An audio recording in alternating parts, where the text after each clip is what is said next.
बिहार के मुजफ्फरपुर निवासी राहुल श्रीवास्तव ने 10वां रैंक हासिल किया है। राहुल ने पटना में रहकर पढ़ाई की और बिना कोचिंग के ही सबसे कठिन माने जाने वाली परीक्षा में टॉप 10 में आ गए।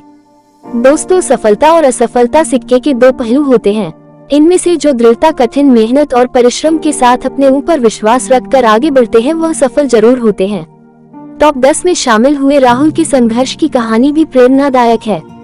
लगातार 3 बार असफल रहने के बाद राहुल हताश नहीं हुए, बल्कि इससे सीख लेते हुए तैयारी का तरीका ही बदल दिया। नतीजा यह रहा कि चौथे प्रयास में सिविल सेवा में 10वां रैंक मिला। मुजफ्फरपुर शहर के काजी मोहम्मदपुर थाना क्षेत्र के दामुचक निवासी कैनरा बैंक से सीनियर मैनेजर के पद से रिटायर्ड बसंत कुमार के पुत्र राहुल श्रीवास्तव की सफलता जिले के साथ ही पूरे राज्य के लिए बड़ी उपलब्धि है। राहुल का पूरा परिवार पटना के चितकोहरा में रहता है। उनका ननिहाल भी वही है।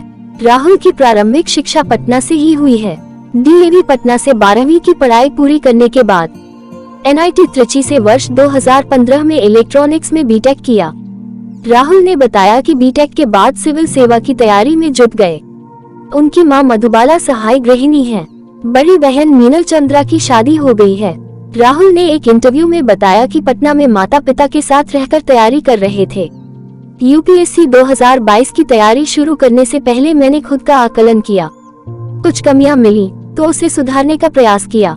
साथ ही इस बार अपना स्ट्रेटजी भी बदल दिया। बेसिक बुक्स के साथ ज्यादा से ज्यादा रिवीजन पर फोकस किया। इससे पहले जहां से जो भी मिल जाता उसी से पढ़ाई कर लेता था।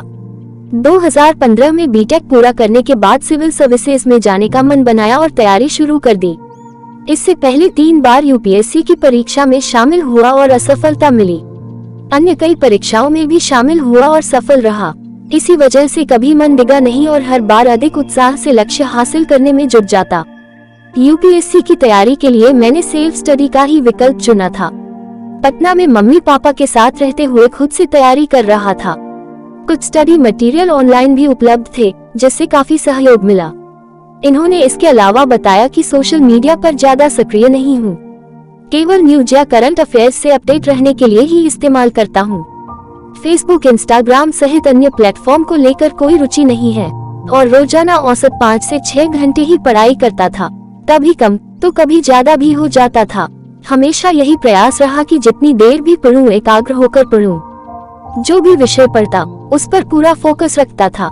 दोस्तों, भगवान ने आपको अपनी बुद्धि और विवेक दिए हैं ताकि आप खुद पर भरोसा रखकर आगे बढ़ें और सफलता हासिल करें।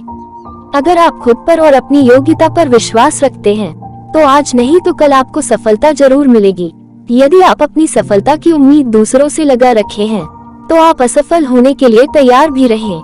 मैं यह नहीं कहता कि आप किसी चीज से उम्मीद न रखें, बल्कि मैं इस बात पर जोर देता हूँ कि आप किसी भी चीज से उतनी उम्मीद रखें जितनी टूटने पर भी आप मजबूती के साथ खड़े रहें और एक बार फिर नई शुरुआत कर सकें। तो दोस्त, आपको एक कहानी कैसी लगी कमेंट बॉक्स में जरूर बताएं तथा ऐसे ही और अपडेट पाने के लिए चैनल को सब्सक्राइब करें और प्रमोट करें।